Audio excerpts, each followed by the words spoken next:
Good evening and welcome to Portishead Town Council meeting on this sunny July evening. The fire safety arrangements, as always, out the door that way or that way. Okay.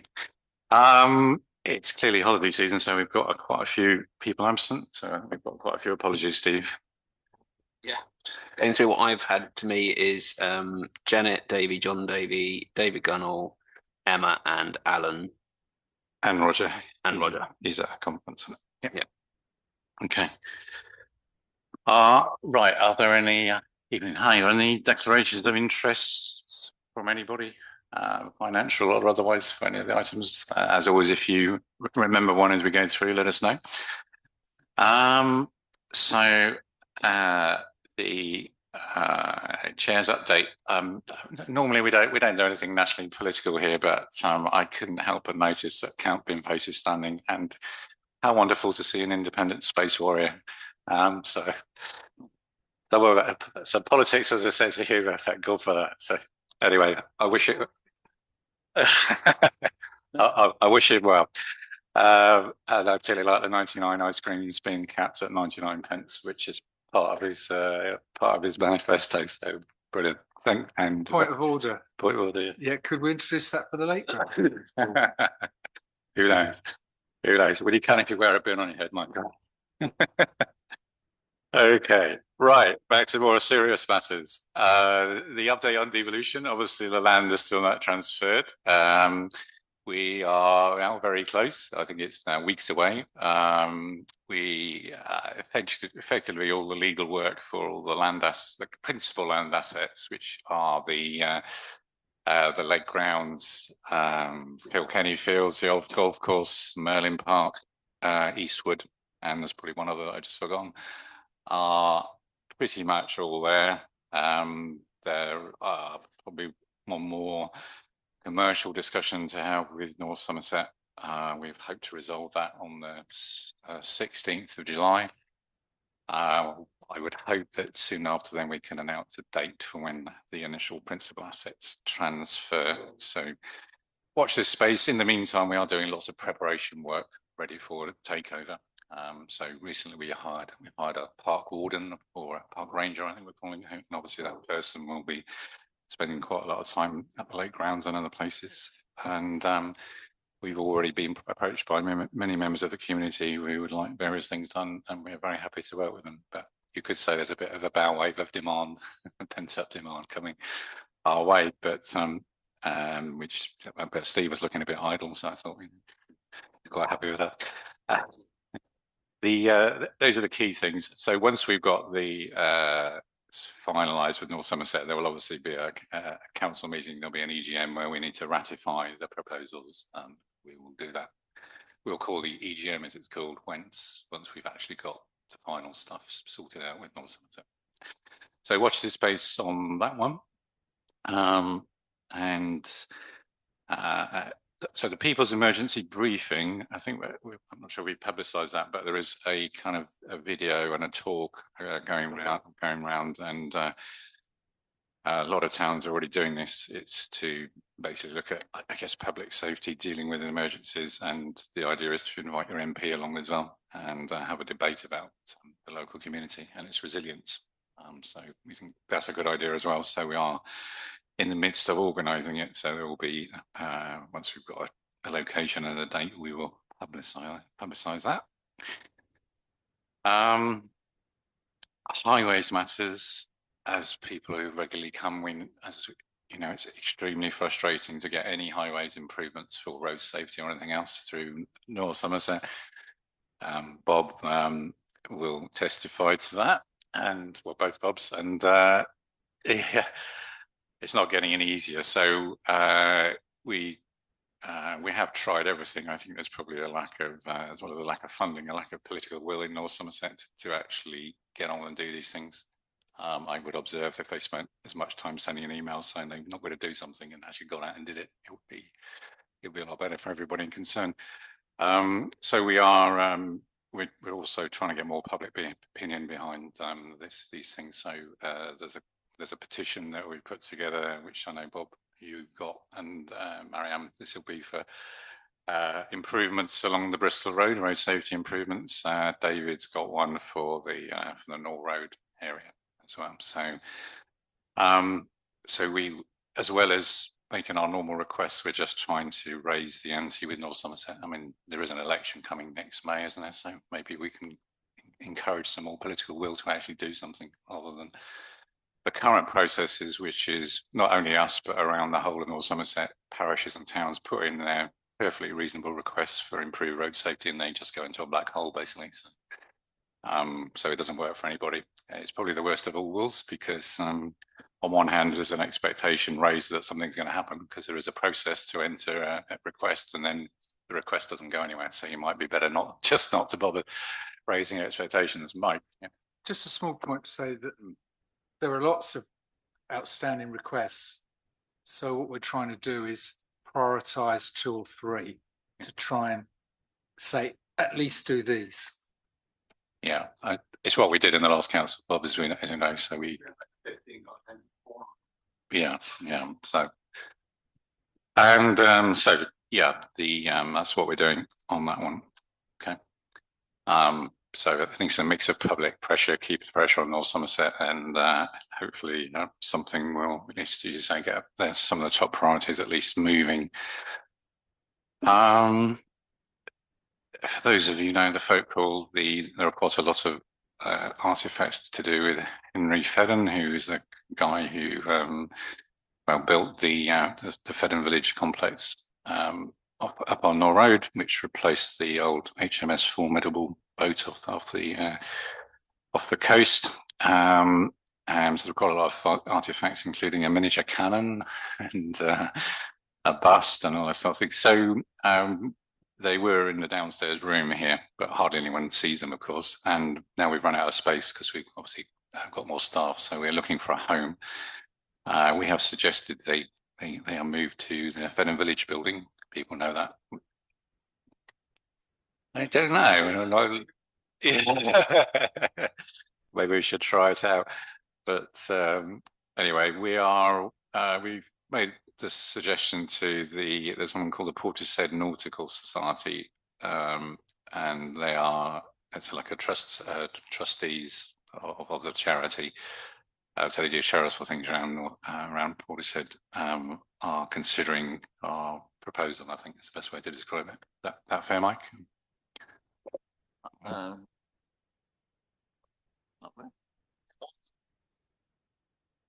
I see. Normally the little red light comes on, doesn't it? Oh, we use this one. No, it's okay now. Yes, that's quite true. As I understand, the Nautical Trust is due to be meeting nowish, isn't it, this week? That's what they told us. I think they only meet a couple of times a year, and I'm pretty sure it was going to be sometime around early July. But whatever their decision is, because they want them to stay here, it's going to incur a move because they have to be removed from this building. Yeah, in the meantime, we'll obviously store them, but there's nowhere to display them that's kind of safe at the moment. So anyway, that was a small item. The Tower Farm proposed development. So no doubt people will have seen that the proposed developers, who are called Parker Strategic Land, from somewhere in Leicestershire, are working up an outline planning application ready for the planning inspection, which we believe will happen. There'll be public hearings in October. We understand they're not before the 5th of October. They are running a consultation at the moment. I think when we spoke to them, their view was that they don't want anyone going along who's going to tell them they don't want development. They only want some ideas on how to improve their offering. I think they may be disappointed. Looking for an implementation meeting. I think they're looking for an implementation meeting. Yeah. So the lowlights of the proposal obviously include, building a football pitch and building on Merlin Park, which they don't even own, which is public land, which they appear to have come to that idea without ever talking to anybody. I did suggest that maybe they would like to ask people what they'd like to see happen to the field, which I could probably guess. But so that is happening there. They have got a meeting on this Friday in Avonway Hall.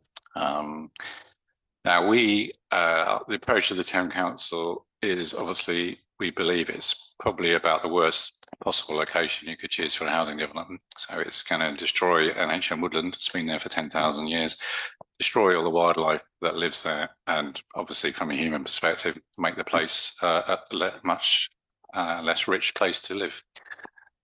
So it has absolutely nothing going for it whatsoever, in my humble opinion. What our approach obviously is to make representations to the planning inspector in October with the evidence base that we have regarding the whole biodiversity of the area, the environment, and the other issues regarding the access and so forth. And make that case to the planning inspector, who does have the ability to amend the local plan and remove or alter the application. So we are focusing our efforts on having a robust case. I have got a load of leaflets here. We have booked the Somerset Hall on Wednesday, the 21st of October, which will be a public meeting to discuss the community response to both the Tower Farm and the Black Rock, as it's called erroneously, but the Black Rock development. Because basically we've timed that to be close to the planning hearings. So at that time we can get any latest information from and opinions and views from residents, and also explain to people what our approach will be at the hearings. Okay. So I've got a bunch of leaflets here. I'll leave them. I can't actually make the meeting on Friday because I won't be here. I'll be in London, but for those councillors who can go. Yeah, Bob. Yeah. Yeah, just a couple of things. Obviously, the online version was done the other day. As you know, I've already messaged you to see if you can obtain that, because I understand it was recorded. I think it would be really good if we could post that out on the council site. Also, I think we need to keep information, any slice of information that comes our way, that we need to get it out as soon as possible, just to keep people updated, because obviously there tends to be a lull, and then all of a sudden it's, you know, people are getting angry because all of a sudden it's just appeared again. So I think we need to make sure we process that correctly. Yeah. I think, Steve, we just need to, as a council, we just need to, I guess, ratify that we're prepared to support public meeting and the campaign. Is everyone okay with that? So should we do it? I'll propose that. I'll second it. Mike, in favour of that? Yeah. Okay. So we'll just record that as we're prepared to obviously back the campaign to not do that particular those particular developments. Yeah, I have a couple of other things just to mention. Tomorrow is Portishead in Bloom Southwest in Bloom Judging Day. So starting off at the Ship Hub at 9:30 or 9:15, I think. So it's a judging day. Portishead in Bloom are also entered into the national Bloom competition this year as well. So there's another judging day 2 weeks later. So a blooming competition there. So they've obviously doing very well. They've now gone from Southwest to national. So obviously wishing them well in that. And just to repeat again, they've really been helpful with the planters that we've recently put down at outside Aqua. I suppose it's quite pleasing because really it makes the place look a lot nicer, but it's also helping with kind of road safety and obviously to prevent people driving all over the plaza, which is, you know, a really stupid thing to do. Anyway, so yeah, good luck to Portishead in Bloom. Also tomorrow there is the Portishead Business Show, which is in the Methodist Church all day long. So another little signpost for that. Can I say a word? Mike, after you. Yeah. It's all set up in there and it's ready to go. So if any of you are going to be volunteering, I believe you're going down, Mike, then please feel free to do so. Yeah. Otherwise, we're just assuming that people will help themselves to the leaflets and things that are on the table there. But if you're willing to do so, yes, it'd be great. That'll be great. I can go along a bit later. If there's anyone else who's got a spare hour tomorrow. Okay. Yeah. Okay, we'll make it work. I'll come down as soon as I can finish the Portishead in Bloom. Yeah, yeah. Bob, yeah. Yeah, while we're on about notifications, some of you might know that the summer market has now been cancelled for Saturday. That's it. Yeah. Why is that? So it's just the notice went out about 40 minutes ago Any reason? due to the heat. Apparently it's going to be 30 odd degrees, and Okay. so they've decided to cancel it, which is a bit of a shame because I think it was a point that Mm. it could show what a high street can present to probably visitors as the train, like to bring people in with the Yeah, train. yeah. I think that would have been a really good idea and an example what Portishead can do for with its high street. Yeah. And I think it was a great idea with the Christmas lights doing this, but it's a shame obviously it's been Yeah, cancelled. that's very unfortunate. Yeah, but I guess they've taken medical advice on it. So, but yeah. Anyway, okay. Thanks for that, Bob. Sorry, I mentioned there's another. I noticed there's another petition on road safety actually, which is the Lake Grounds and Woodlands Road area as well. So that's been started by residents. So there are plenty of. I think it's people obviously concerned with people racing around the lake grounds as they always do, but around up and down Woodlands Road, which I guess Tim you would remember. Yes. It's been ongoing for decades, hasn't it, really? Yeah, but anyway, so I think there's this, you can see there's a lot of frustration because there's a very sensible request being made by people and just nothing happens. Yeah, sorry again. Yeah, obviously, I think Bath have now stated that they're going to do a 20-mile zone within the Bath area. It's just an example that's going across the Yeah. country that people want lower speeds in their towns and cities. Well, that's right. Yeah, absolutely. Okay. Minutes of the previous meeting. Has there anyone got any comments on previous minutes? No, I can sign those. Steve. I think we've got to approve them, so I'll propose that. Mike's second. Yeah, all in favour? Thank you very much. Chris, Bob, I think he was online. Marie online. Do you want to go, Bob? Do you want to say something? Yeah.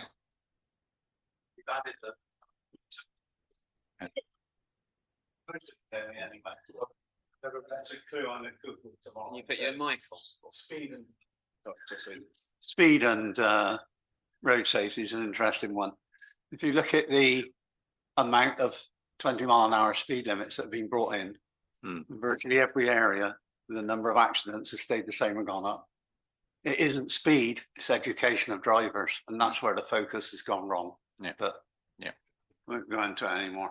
I just really want to talk about the publicity meeting on Monday that was arranged, I assume, by Parker, but yeah, he actually included 6 experts, including a transport lady who I don't think drives, cycles or walks. It was terrible, to be perfectly honest. I mean, it was all speak about, they basically implied that our Portishead plan, Paddy did and we all did, failed because we didn't have enough housing on it. Well, that isn't true. I mean, we all know that, but that's how it sounded from what they said, and that we were against the housing and that, people shouldn't be against housing for people. But I got a couple of specifics that sort of really summed up how the whole thing went.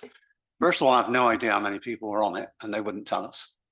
There was at least 4 or 5 of us who made comments. I made, I think, every other one.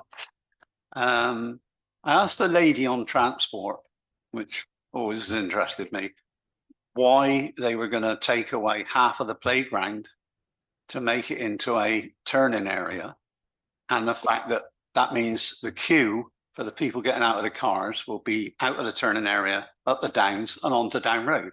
I mean, that's how it will be, because if they can't stop where they do now and they're all going to go to this place, it's just going to be a traffic queue every morning.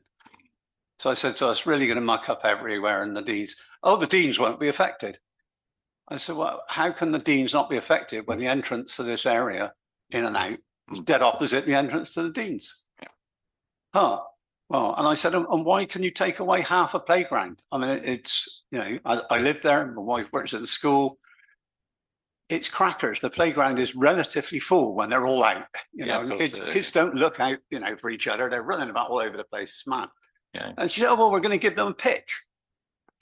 So I said, well, what's that going to do in the winter when it's all muddy and all that? They're going to go down, then come back in the classroom all tramping in mud. I said, you just haven't thought it through, like a lot of the other points. So that was that one. They said they've done a traffic survey, and yeah, brilliant. It's same it was in the school holiday and beyond where everybody parks. You know, it was just a joke. The traffic survey was a joke. It's in the wrong place, wrong time. Then she said, well, it's all going to be fine because of the train. The train is only going to take 20 minutes to get into Bristol, around 25 minutes to get into Bristol. So somebody actually said, how do we get down? Oh, there's going to be a bus every 20 minutes, as there is now. So somebody said then, well, how long does it take to get in the car? 40 minutes. Hang on. 20 minutes in the car to get down to the bus, to get down to the station, and the train's going to, people are going to get in their car and just go again. I mean, the only people that are going to use that to go to work, that commute, are the people on the marina, which is great because they can't get out any other way because the buses can't get around there. So that was, you know, she fell down on that one. The drop off, you said 11. I thought it was 9 cars, they said. No, it's 11 cars. But while you're all talking about the buses, just to let you know, obviously, as you say, that bus will arrive every 20 minutes, which will come into the school area and park next to the 11 cars on the other side, which means that the bus is then going to struggle to get in, struggle to get out, and then 20 minutes later, but this is the X4, which means it's not 20 minutes, it could be like 5 minutes behind it, will come in. So that it's the chaos I think it's going to create. Yeah, it'd be worse. Yeah. The other thing that was interesting was the fact that they've only got one entrance road. And if you look at the planning guidelines, it says for over, I think it's 300 houses, you should have 2. Oh, well, we've got 2. No, you've got one on the, oh, we've got an emergency one through the existing manor farm. Oh, so people are better coming, oh, no, you won't be able to use it. We're going to put bollards up. And the emergency services will be able to get in and they'll have entrance to the bollards, but it won't be for ordinary cars. I mean, and then somebody else pointed out, why does the red line go to Valley Road around your plot? Well, that's possibly future sort of, and it also means if we did have to have another entrance, we could have a road down through there. We've always said, I have always said they want the whole valley. This is just a start. And then they started talking about timescales and how long it's going to take, which means that we've got to be fighting it for quite a while, which is a shame because I've got other things to do.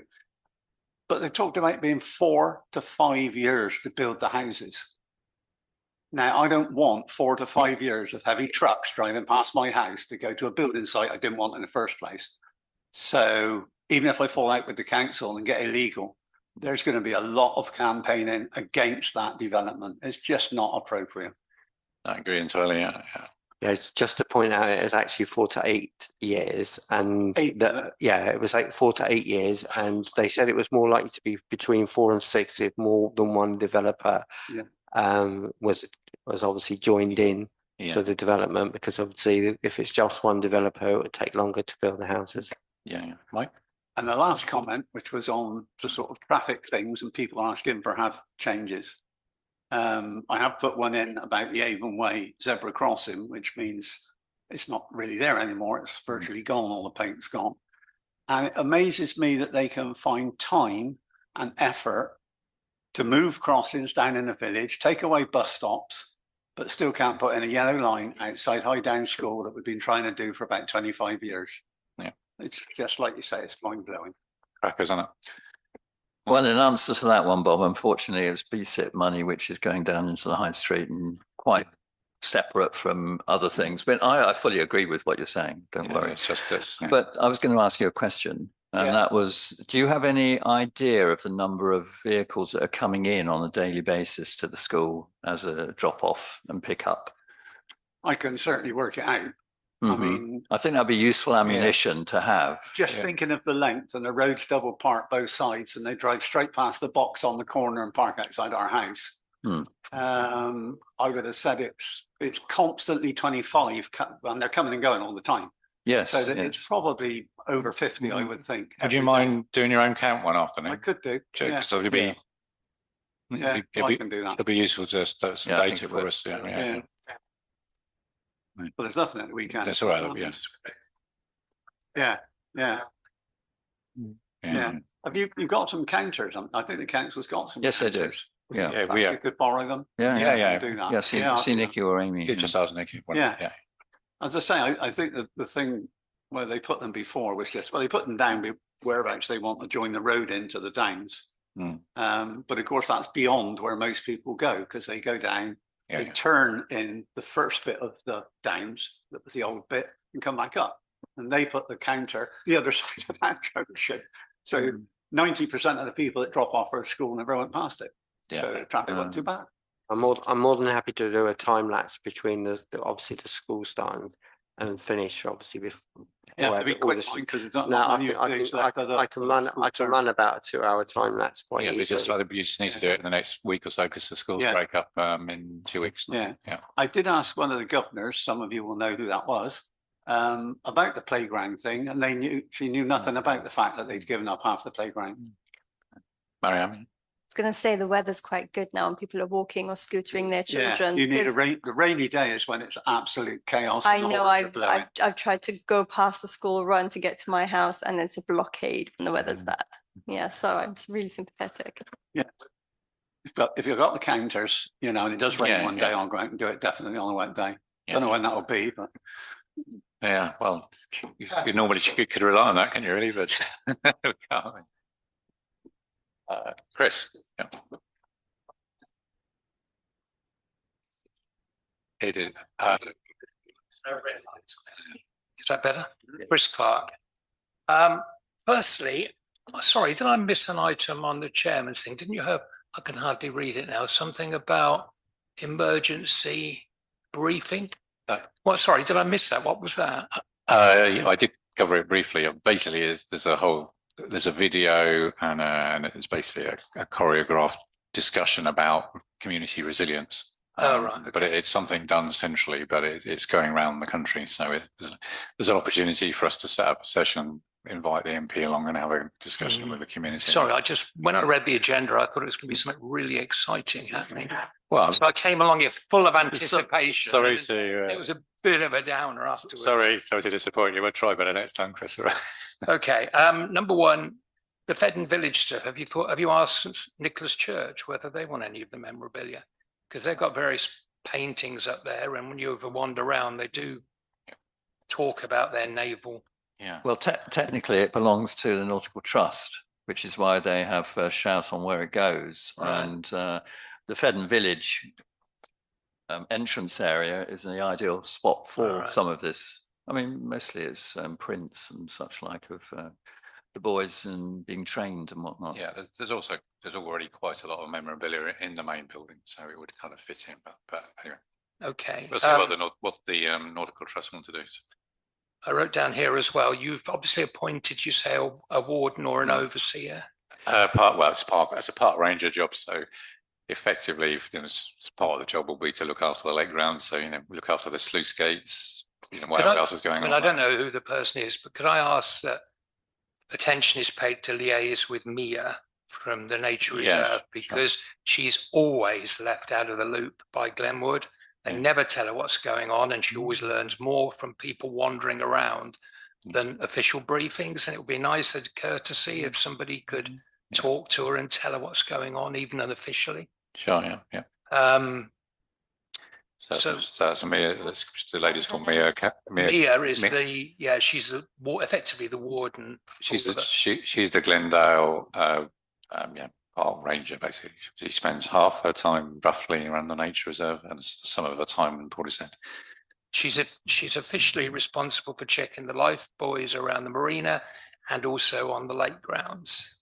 Yeah. So that's part of her job description. So we'll be taking over some of those responsibilities, but obviously not the nature reserve because it's not in Portishead. And you mentioned the Sorry, Chris. Sorry, go on. So the lady's called Mia Calderon, Steve. So it's CALDERON. You mentioned the highways bit. Well, of course, the lake grounds isn't an adopted road. Yeah. And as Portishead Town Council is taking over the lake grounds, and that is, I'm afraid, your concern. Yeah, so we'll be looking at it as you rightly say. They're private roads, so the rules and regulations are different. So we can put up speed limit signs and so forth, but we can't actually enforce them because you need to have something called a traffic regulation order, a TRO, and they're not allowed on private roads. So obviously other traffic calming measures could be possible, but so we just have to be cognizant that we can put down yellow lines, but people can ignore them. Okay, and just a general observation really on the point you've been doing, the main point, which is the 400 homes. As much as you can deal with it technically and legally and go through the channels, there's nothing like negative publicity. There's a slight danger in lulling the people into thinking that you're going through the official channels and they don't need to worry about it. I think stirring people up a bit and getting protests and stuff like that. Yeah. But with 400 homes, they're going to throw big money at it. So whatever objection you come up with, you have to be sure that they're going to be prepared to fund objections or overcome it. I agree entirely. Yeah. So there's nothing like negative publicity. It's the biggest weapon that you've got. Absolutely. Yeah. I mean, that's partly why we've got the session in October. Well, I put a little video up on YouTube YouTube today on that. And it's had 82 viewings in 6 hours. So people are interested. It's a matter of whether that shows up on Friday. We'll wait and see. Yeah, indeed. Yeah, absolutely. Thanks, Chris. Yeah. Okay, thanks for that. Thanks very much. Yeah. Okay. Right, moving on to item number 7. As you know, the council has had a very long-term and productive relationship with Portishead Youth and Community Centre, and we have a service level agreement which underpins the annual grant that we approve for the youth centre. The service level agreement, current one runs out next April. So Steve has done a great job working with Youth Centre trustees and Kim to put together a new agreement with a new level of grant. And we tried to simplify it and just make it a bit more relevant. So the Youth Centre are happy with the new agreement. So it's been sent around for councillors' views.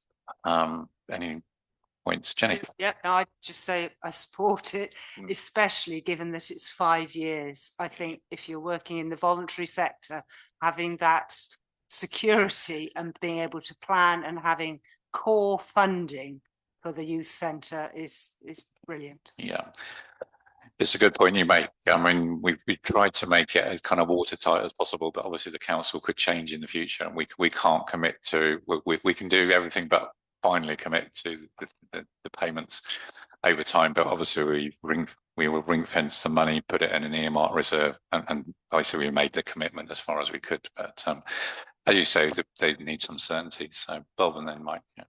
Yes, just to say that I won't be voting on this. I'm now quite heavily involved with the centre on a massive amount of things, so I don't think it would be right for me to vote. Okay, that's fine. Yeah. As landlords of the building, aside from the SLA, any repairs and maintenance, and they do talk about there being quite considerable future opportunities to address some of the issues of the building, which is 20 years old now since it had its facelift. That's not within the SLA. That would be additional sums which would be prone to have discussions on this at a later date. Yeah, exactly. So it's a fairly standard sort of landlord tenant repair lease agreement. So we are responsible for the fabric of the building and certain other things like the drains or whatever else. All the lovely romantic stuff. Yeah, but it's basically a standard agreement. So obviously those, if the drains fail, yes, we'll need to pay for the repairs. Yeah. But additional items such as the current planning application to install 2 temporary classrooms on the playground, that's at their expense. Yeah, that's right. Yeah, it's basically maintenance of the current building, and it is our responsibility as the landlords. Yeah. Okay, can we have a proposer for that one? Or Marianne, second? Tim, was it? Yeah. Okay, all in favour? Okay. Thank you very much. Thanks for all the work you did on that one, Steve. Sounds good. So we have a data protection compliance audit and review. Steve, would you just like to talk to that one, please? Yeah. So as part of a compliance review that we've been doing internally, and following the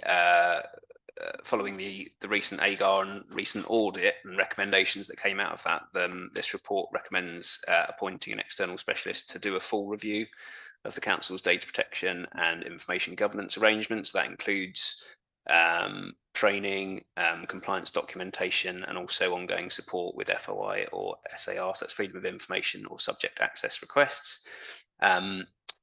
So it's less to do with addressing a compliance failure, but it's more about making sure we've got the arrangements in place to ensure that we remain fit for purpose.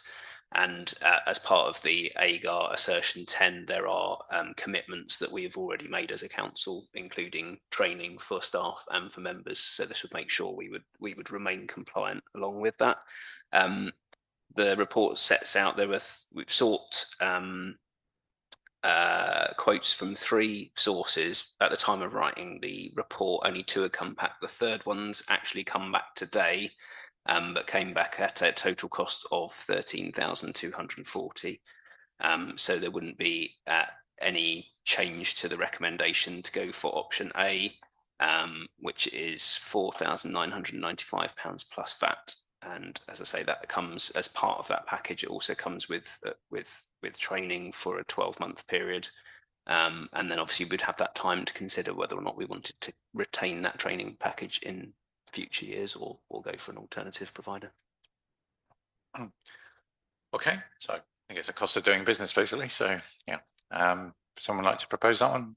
Mariam, seconded by Jenny. All those in favour? Yeah. Okay, thanks. Okay, so number 9, unfortunately our approach to try and just kind of look after Redcliffe Bay Hall has failed, and basically there's now an asbestos issue because the ceiling is deteriorated, so the asbestos material is at risk of leaking out. So we need to do some remove the asbestos and do some repairs. I know Mike's had 3 quotes. Obviously with all these things there's a little bit of uncertainty. I think the lowest quote was about 17,500, wasn't it? But I think we're looking to approve a maximum of £20,000 in case there's some additional items that have to be done once the work commences. Okay, I think this is the one we have no alternative unless we want to close the snooker hall, which wouldn't be a great idea. Bob? Yeah, just a little concern. Obviously, we spent a lot of money on the halls originally, and we finding these little bits and pieces. I'm just wondering, is there any other surveys being prepared for the halls over the next sort of year?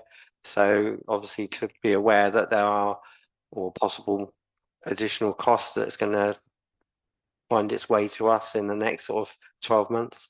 There is an ongoing maintenance budget in the financial forecast for the next 3 years, because we didn't do everything that we could have done, so there is money set aside for these sort of things.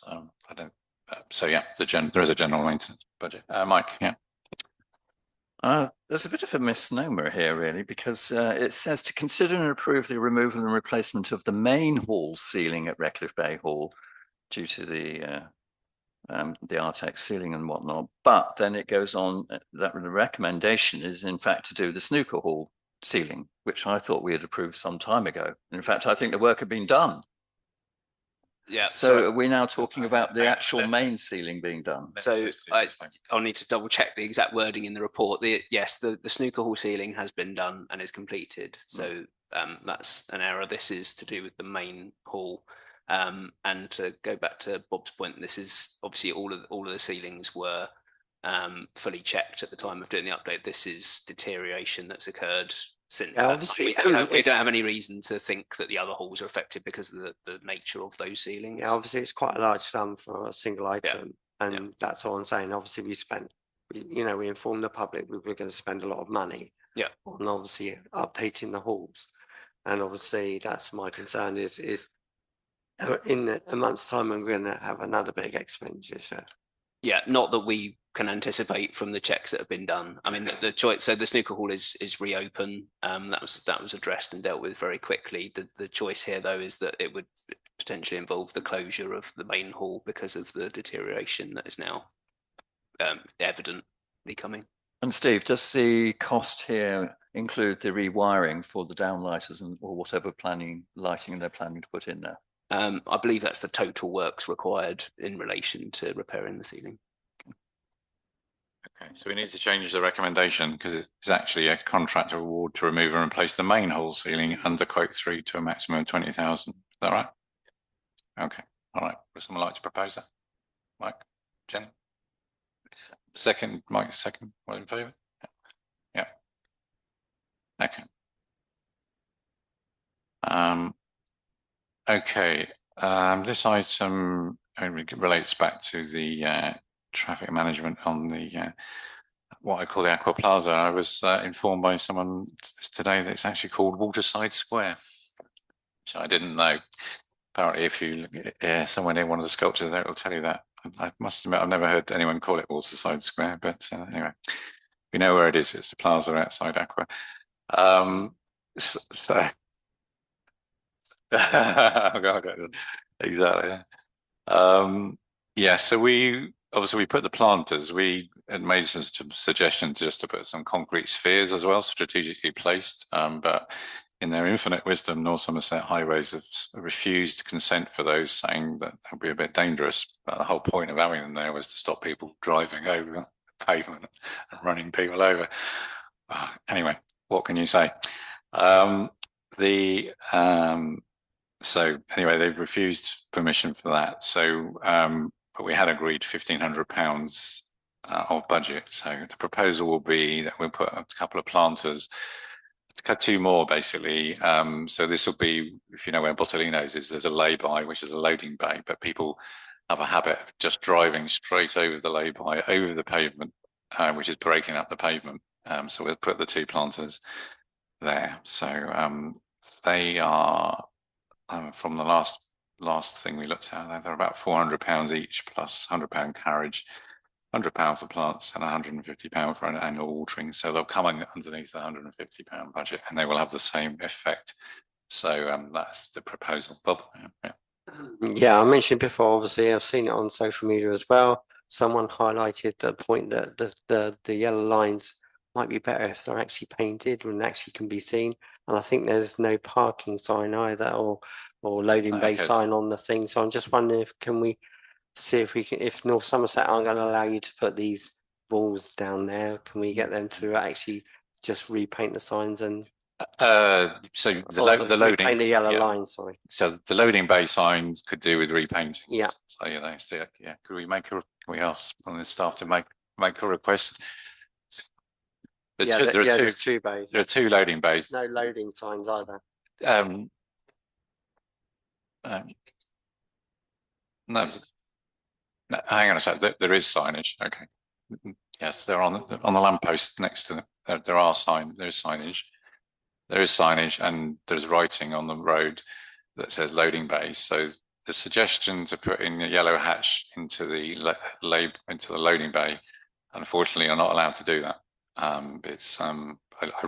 read because I saw the comment, which sounded sensible, but then I looked at the highways regulations. You're not allowed to put yellow hatches in a loading bay. The correct thing to do is to mark it as a loading bay with the writing and put a sign up, which is what they've done. Okay. Yeah, well, repainting it would be a good idea. That's why we did a bit of publicity to let people know that it is actually a loading bay, because there is signage, but it's not. It could be a bigger sign. Okay, as always. But so yeah, I think we could just get the line repainted. That would be a good idea. Yeah, because indeed. So anyway, so what we can do is approve the expenditure up to £1,500 to be made available for alternative traffic management measures, which will effectively be some planters. Jenny. Yeah, I'm all in favour of planters, but that's going to be an ongoing cost year on year, isn't it? Both Yeah. for the plants and for the watering, not a one-off. Yeah, it's about £100 a year. Yeah, extra. Yeah, just to be clear, so this is reusing money that's already allocated because the spheres are not possible to place. So it's freeing up because with the resolution that was made was specifically for the spheres. So this will just enable us to consider that option. Yeah. But you are right. Obviously, it's in addition to the watering contract that we have in place. Mind you, if we did put the spheres there, they wouldn't have the money to remove them. Yeah, there is that. Yeah, that's yeah. What can I say? Right. Anyway, if yeah, we need to vote on it. Yeah. So I'm tempted by Mike's idea, but right. We need to. A recommendation is to note the refusal by North Somerset to permit installation of concrete spheres and to agree the previously allocated budget of £1,500 to be released and made available for alternative traffic management measures. Proposer, Jenny, second, Tim. All in favour? Okay. And again, thanks to staff and everyone and Port Said in Bloom for getting the planters up. So, North Somerset Council report. Anything to report, Tim? It's not compulsory, but if you are saying. No, nothing exciting really. I've had a few complaints about standard of driving in Portishead, and I'm supposed to sort that out. But we've got issues with mini roundabouts throughout the high street, all the way through to cab stand, where drivers is jumping out in front of each other and ignoring the shape of the roundabouts, going straight over them. We've had one suggestion of the roundabout outside here, for Albert Road, Brampton Way, to the line to be brought out forward a bit more, so the vehicles be more visible. So I put that to North Somerset. Yeah. They're saying you just need more of another suggestion, more of a hump in the middle of the roundabouts as well. But yeah, that's an idea. I know where I can find some. I know where I can find some swans, flamingos. Yeah. I think that's about all, really. All right. Thanks, Tim. Anything from planning, Mike? Well, yes, I will just say that it's been pretty quiet on the planning front for the last couple of months. Very few planning applications have come our way.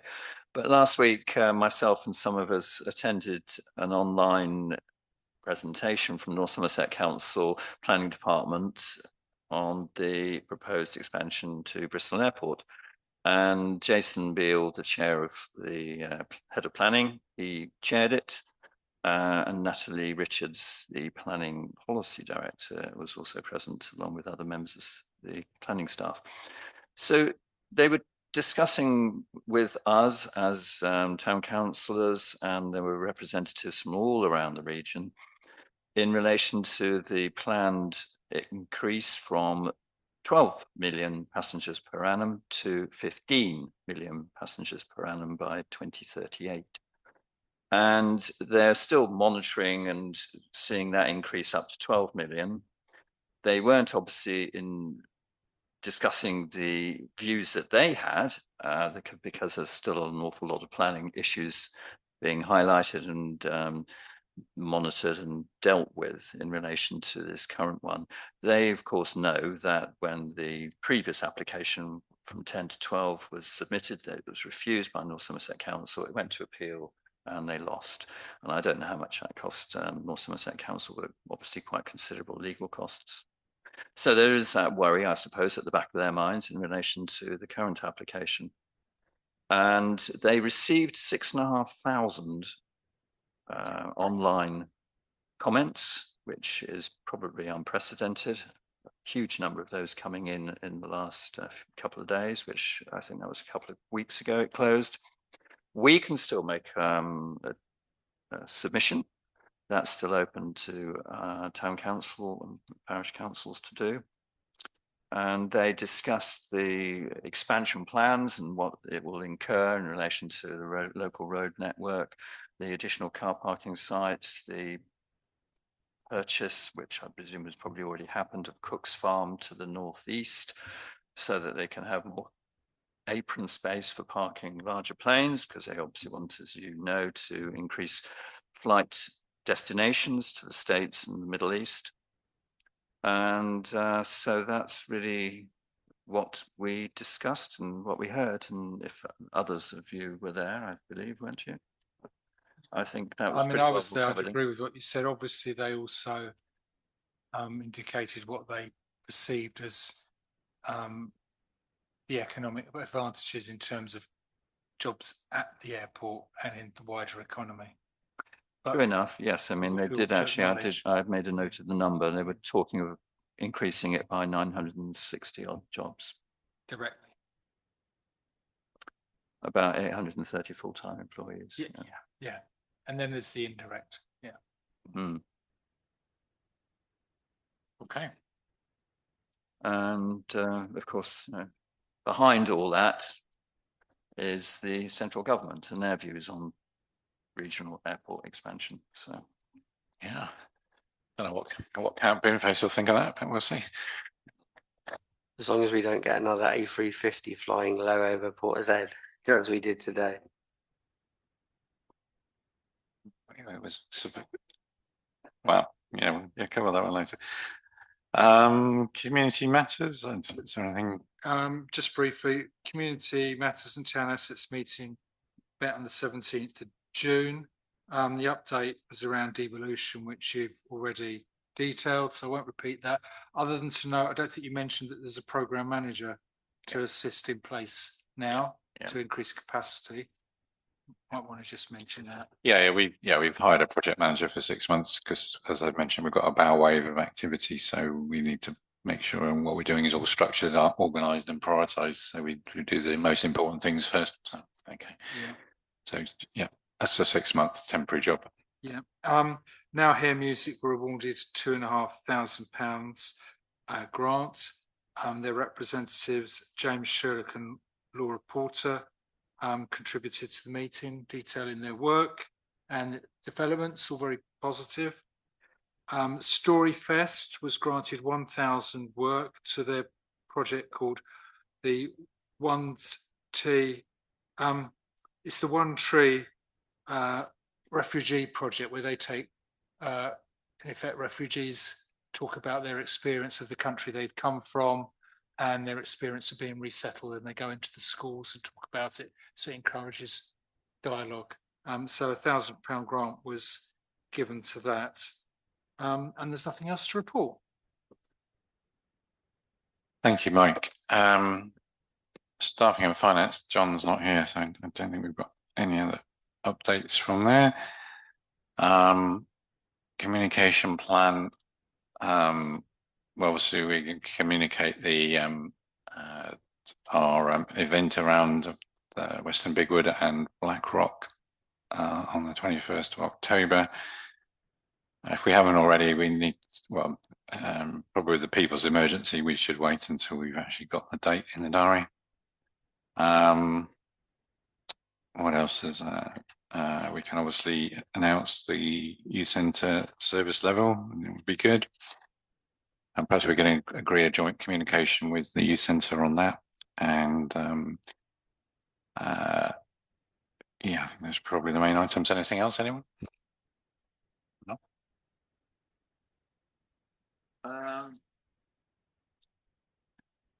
Well, I could flag it up, but yes, I was sort of wondering, there's a unit available down at Carey's, because one of the small enterprises there is closing at the end of this week. And I just wondered aloud with Amy and Nikki that maybe the town council could finance the first couple of months' rent, so that we could try to get a pop-up to start there, and someone give someone an opportunity to start a small business. Okay. The Pink Pony. Yeah. She's going online. Yeah. The paint's very good, yes, and he's expanding. Oh, it's a thought, isn't it? Well, we obviously got the business day tomorrow, so maybe it's. I'll talk to a few people around that. So, yeah. Okay. I just wondered. Well, obviously we want to be encouraging local business, but Yeah, that's right. We can apply for grant. Yeah. Yeah. The asking rent is 600 a month, but I'm pretty sure I could get it down to 500. As it's my nephew. Right. Okay. All right. Thanks, Mike. Okay. The next meeting is on Wednesday, the 9th of September, when the temperature will probably be 38 degrees, or either that or be -6. We don't know.